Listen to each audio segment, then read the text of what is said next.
Ecclesiastes chapters 3 and 4.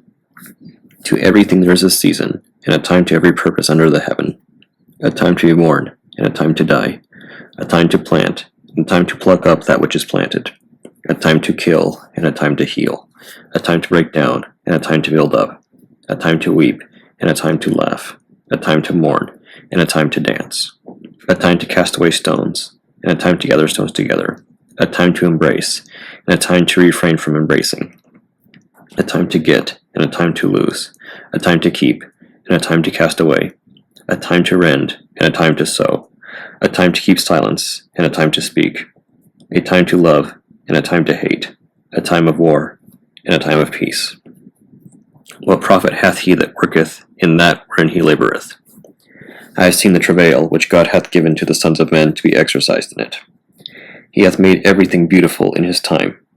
Also he hath set the world in their heart, so that no man can find out the work that God maketh from the beginning to the end. I know that there is no good in them, but for a man to rejoice and to do good in his life. And also that every man should eat and drink, and enjoy the good of all his labor. It is the gift of God. I know that whatsoever God doeth, it shall be forever. Nothing can be put to it, nor anything taken from it, and God doeth it, that men should fear before him. That which hath been is now, and that which is to be hath already been, and God requireth that which is past. And moreover, I saw under the sun the place of judgment, that wickedness was there, and the place of righteousness that iniquity was there. I said in my heart, God shall judge the righteous and the wicked, for there is a time there for every purpose and for every work. I said in mine heart concerning the estate, the sons of men, that God might manifest them, and that they might see that they themselves are beasts. For that which befalleth the sons of men befalleth beasts, even one thing befalleth them. As the one dieth, so dieth the other. Yea, they have all one breath, so that a man hath no preeminence above a beast, for all is vanity. All do go unto one place, all are of the dust, and all turn to dust again. Who knoweth the spirit of man that goeth upward, and the spirit of the beast that goeth downward to the earth? Wherefore I perceive that there is nothing better than that a man should rejoice in his own works, for that is his portion. For who shall bring him to see what shall be after him? So I returned and considered all the oppressions that are done under the sun. And behold, the tears of such as were oppressed, and they had no comforter. And on the side of their oppressors there was power, but they had no comforter.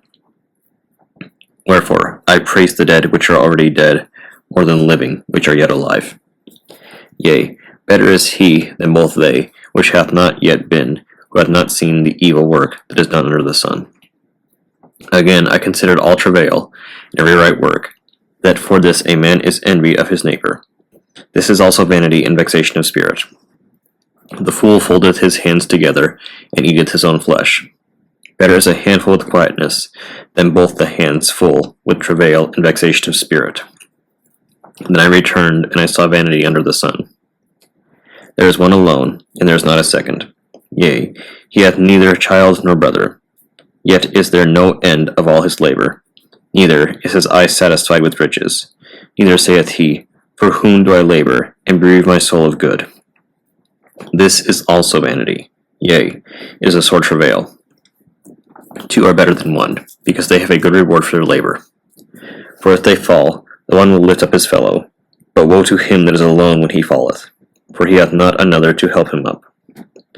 Again, if two lie together, then they have heat. But how can one be warm alone? And if one prevail against him, two shall withstand him, and a threefold cord is not quickly broken. Better is a poor and a wise child than an old and foolish king, who will no more be admonished. For out of prison he cometh to reign, whereas also he that is born in his kingdom becometh poor. I considered all the living which walk under the sun, with the second child that shall stand up in his stead. There is no end of all the people, even of all that have been before them. They also that come after shall not rejoice in him. Surely this also is vanity and vexation of spirit.